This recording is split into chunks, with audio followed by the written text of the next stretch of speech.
In conversation with Jayne Lisbeth. Jayne Lisbeth is a writer who focuses on the evolution and distillation of women's life, their joyous and painful relationship, both by enduring friendship and family history. After growing up on Long Island, she moved to Vermont, Massachusetts, and California, all of which figured prominently in her works. She lives with her artist husband in Tampa, Florida. Her two internationally published books are Writing in Wet Cement, a memoir, and Raising the Dead, a work of historical fiction, friendship, mingled with supernatural and spiritual overtones. And on today's episode of Auto Interview, it's my utmost pleasure and joy to offer the show today, Jayne Lisbeth. How are you doing, Jayne? I'm doing very well, Peter, and it's nice to meet you in person, Yeah, finally. And also, thank you for inviting me to this interview. I really appreciate it. yeah, it's my pleasure as well. Like, it's so lovely to have you on the show today. Quite exciting. We're gonna be having a Me too. conversation around your works. It is exciting. Yeah, thank you.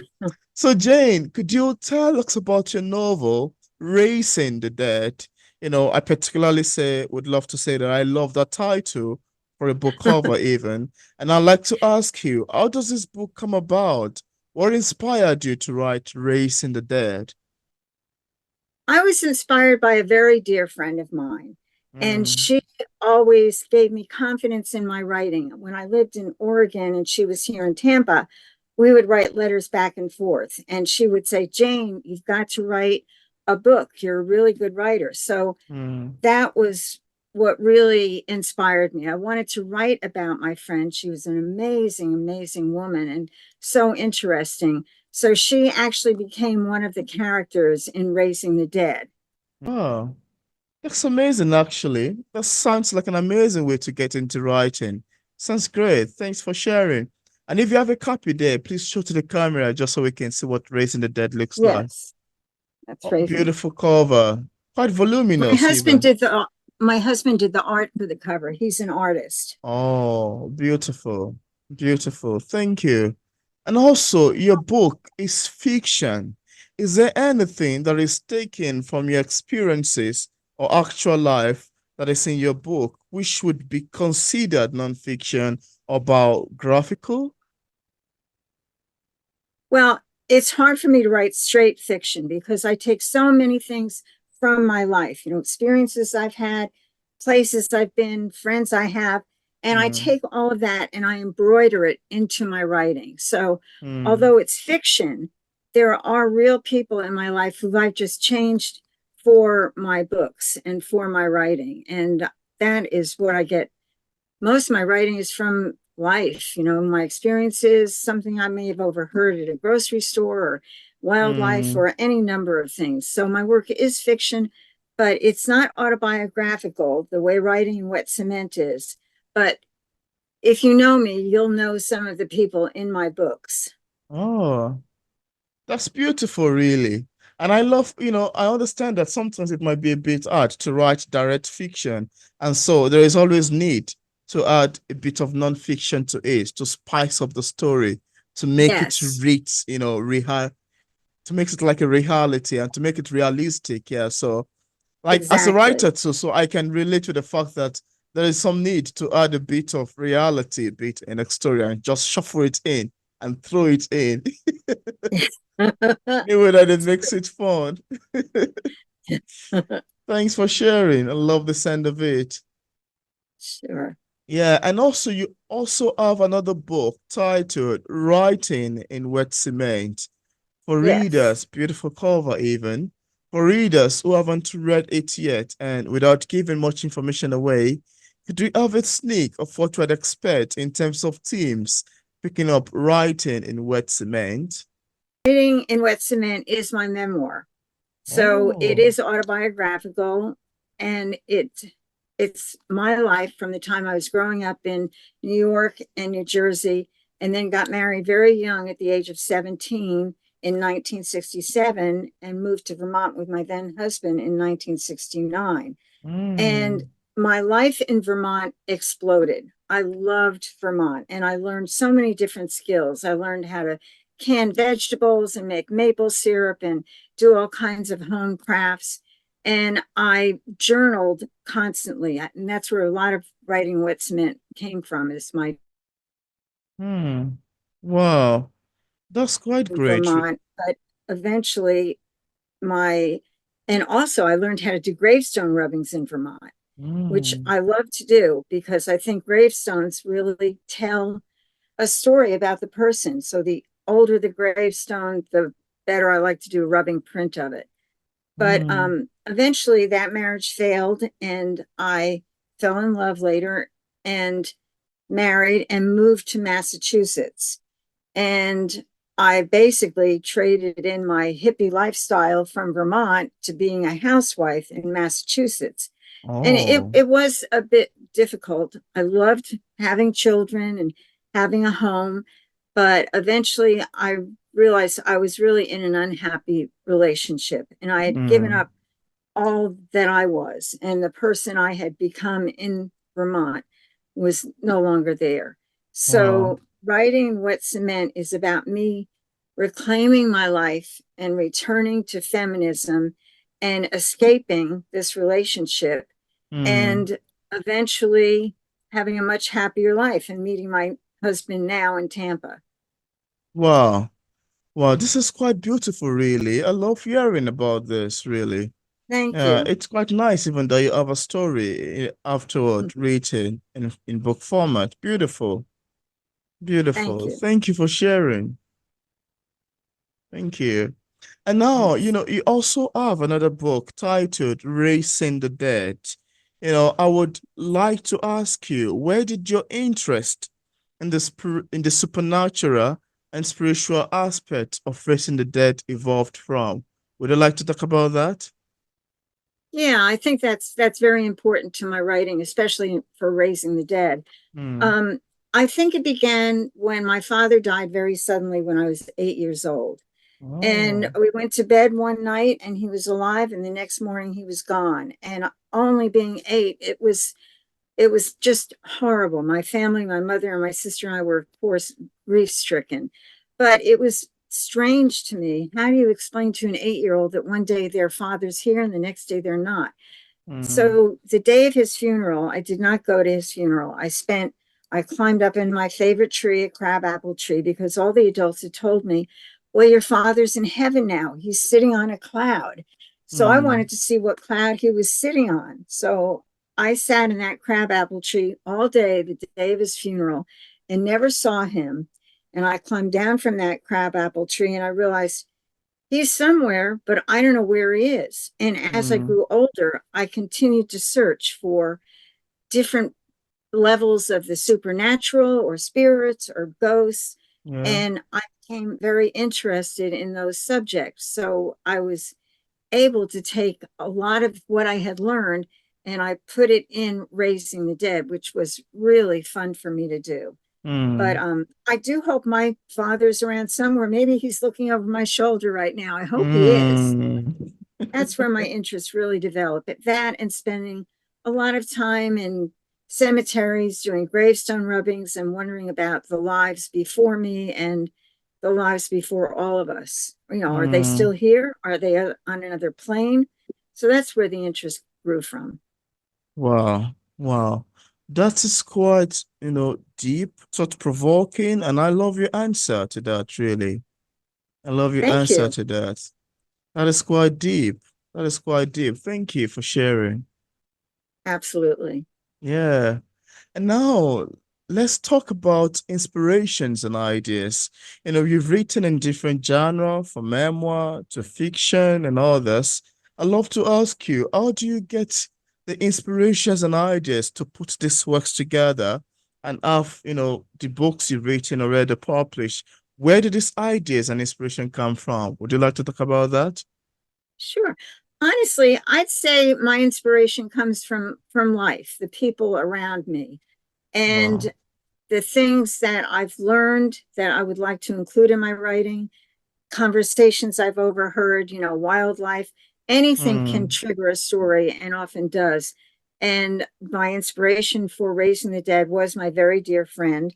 But I Oh, find, all writers are storytellers, but yeah. basically everyone is a storyteller. So I find that in restaurants, if you listen in on all the different people around you, everyone's telling a story. And I will Mm, take little bits and pieces that I learn and I'll include that in my writing. And also, reading is very important to a writer. And in Raising the Dead, I had all these ideas I wanted to put in my book, but I didn't know how to do it. how to do Everything was it. floating around. I was very confused. So, the person who really helped me with that was I went to a lecture by George Saunders, who wrote Lincoln Mm, in the Bardo. And I sat there and I soaked up every word he said. And I went home that day because in the middle of his lecture, it just came to me. That's how I can write this book. It was like a yeah. spark. And I went home and I started writing, and it triggered one thought in me that led to another and another and another. So I was Wow. able to weave all of that, and what George Saunders had said really gave me the confidence that I could write this book now that I knew how to write it. Mm. That's amazing, really. I love your inspirations and ideas and how you eventually go ahead with writing. Sounds quite fun to me. Sounds It like an is. amazing adventure, you know? Yes, writing is, as you well know. Yeah, it is. Thank you. Thank you for sharing. And now, Jayne, just, apart from Raising the Dead and writing in wet cement, do you also have any other works you've authored or say currently working on? Well, I'm not writing on another book right now. Mostly I'm marketing, but I'm always writing. My journals are very important. And I get a lot of information when I go back and read a journal, because I never read them when I'm writing them. I'll get Mm, sparks of inspiration from my journals. But it just comes from everywhere, inspiration. I love your take on that, really. Could you tell us what publishing is like for a published author like yourself? Are there any challenges you've encountered in the process of writing your book and also ever since it got published? I won't lie, publishing is really difficult, but Yeah. what I have learned is in my first book, Writing with Cement, I had an editor. So that really Mm, helped me to have a polished manuscript. In my second book, Raising the Dead, I had first readers, five first readers. mm, Some were editors, some were writers. And they read my manuscript and they gave me suggestions as to how I could improve it here, enlarge upon mm, an idea here, or take something out that didn't move the story forward. So that finally, when I got my first readers sent the manuscripts back to me, I mm, basically rewrote parts of the book. But in publishing, I think probably the most important thing I learned is to write a good query letter. And your mm, query letter to agents and publishers is a long, difficult process, but it's the hook that you want to drag in the publisher. You want to write something that's just absolutely phenomenal. And one thing I learned is that you should go to publishers who have published works similar to the one you're trying to publish and wow, query them first. So they'll have a similar interest in what you're writing about. And mm, the query letter is your hook for publishers. Have it perfect and start sending it out. Um, Also, a lot of people self publish now. There isn't as great a stigma now as there was 10 years ago to self publishing. So, if you didn't mm. want to go through the whole publishing process with publishers, I think I queried altogether about 75 publishers and agents before I finally Oh, found my publisher. So, but wow. self publishing is another way to do it if you don't want to go through that whole publishing route. Yeah, I love your take on this, really. I love your Thank take you. on this. Sounds quite fun to me. Thank you for mentioning. And now, is there anything that you'd love to share with the viewers about your books that we did not mention in this interview and you'd love the viewers to know? Also, when was the first time or the first moment you knew you're going to become a writer? Ah, well, I was 4 or 5 years old, and my mother would give Oh, me her journals. She always kept journals. And she would give me onion skin paper. I don't know if you know what that is, but it's very thin paper you can trace through. So I would put the onion skin paper over her words, and I would Mm. trace them. And little by little, I started being able to read her words, which Oh, didn't go over well with my mother. So she immediately took her journals away from me. But wow. that made me realize how important writing is, that words are power, Yeah. and you can write beautiful words and you can write books. So I think probably from the time I could first read, I wanted to be a writer. I wanted that power. I wanted that beauty. And I wanted to tell stories. Mm. Wow. This is quite beautiful, really. It's your response to that got remembering my experience with books too when I was very young. Yeah. I can catch the scenario in my head. We never can. One thing about people is that it's very hard to tell. I really wish parents have this discerning spirit. I'm not sure they don't. I'm not saying they don't have, but I really wish someone had this discerning spirit to have told me during those times that I think you're gonna become a writer. I mean, I'll put stacks of books together and I'll write stories. Then I remember what I used to write. I will give it title and I will write a particular story. I would attach it with a broomstick and keep it. Then I have it piled up.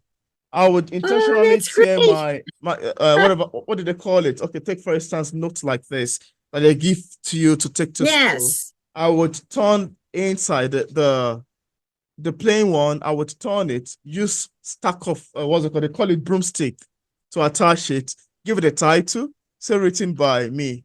Then I Oh, would that's write. great. Honestly, I just remember now. I would write for one particular, title, do another one, then share with my friends in the class so that they can read. Well, that's interesting because I do have one other thing I'd like to share about my Yeah. writing experiences. I taught creative writing to children when I lived in California. Nice. And See? one thing I would tell them about writing fiction, I would Yeah. say, the only time in your life that you're allowed to lie. And that's what stories can be. There are things that come out of your head. They might not be Yeah. completely true, but you can lie in a story as long as you're not hurting anyone else. But Yeah. that's what fiction really is. It's making up your own stories from wherever you find them. Absolutely. Yeah, this is great, really. Thank you for mentioning. Love the sound of it. And now, Jayne, as a published author, what sort of advice do you have for other writers who are still struggling with writing and publishing a book? What would you advise people in this category? Don't give up. It's a painful process, but Mm, if you have a story to tell, just write it tell down, it. edit, and edit some more until it's perfect. But Mm, since it is a long, difficult process, understand that other writers have gone through the same thing you're going through right now. So yeah. just don't give up. I believe Hemingway sent at least 50 query letters out before he got published, and many people Mm, never got published. The Alex mm, Haley, it took years and years for him to publish Roots. So, absolutely. always think of people who have published and what they've been through, and take that within yourself and give yourself confidence. But just don't give up. You've got to have Mm. that drive. Yeah. Wow. Thank you so much for your advice. And I'm hoping that viewers, including myself, would love to utilize it. And now, Jayne, just in case we have some viewers who are currently watching this interview, I would love to get a copy of your book. On what platform is it available on for purchase? Well, of course, you can get it on Barnes and Nobles and on Amazon Books. You can get it at Ingram Books, ABE Books, Greenlight Books, Ivy Bookshop, smaller bookshops, indie bookshops, or you can Mm, just order online. But my books are selling even in London and in the UK at Foyle's bookstore. So there are lots of places, and I have an author's page on Amazon, and you can go mm. right there and order my books from my author page. That's great. And I left a link in the description part of this interview where interested viewers can get a copy of Jayne Lisbeth books directly on Amazon and also on other platform. So thank you so much, Jayne, for accepting the invitation to be featured on P English Literature. It's awesome having this conversation with you. Thank you, Peter. It really has been fun. And I have so much respect for you with your P English literature. Thank It's you. wonderful that you're out there doing this and you're a writer yourself and a poet. Thank you. Thank you so You're, much. I you're appreciate welcome. that. Yeah.